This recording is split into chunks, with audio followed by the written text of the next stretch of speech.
All right, y'all, so today we got a 2011 Nissan Sentra, and I'm doing an alternator on it, and I've noticed when we come down to getting the mounting bolts off, you have to take the motor mount off, or at least unbolt it. And once you do, the engine will move.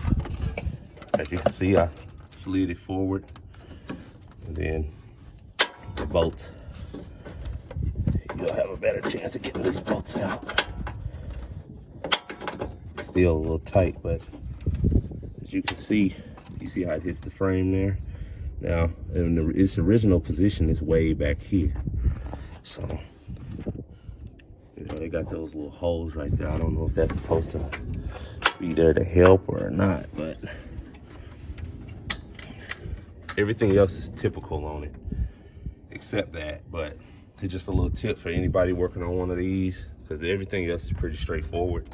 You just take the motor mount bolts off, and then it's got a bracket that goes from here across. You can see it's still sitting right there, and you should be able to get it out after that. You'll have to move the engine around a little bit, get a little wiggle room so you can get them out. But the way they made this car, they made it so to where it's like exactly in the way to where when you take all of the bolts out, they'll hit the frame instead of sliding out to where you can get the alternator out. So hopefully that helps somebody.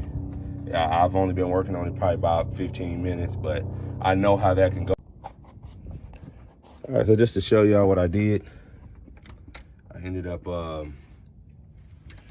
the engine back, and at the same time, well, pulled it forward. At the same time I pulled it forward, I took the top bolt out. It swung about right here.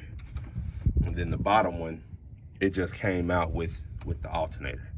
So, but it hit the ground when I pulled the alternator out. But yeah, that's how you do it.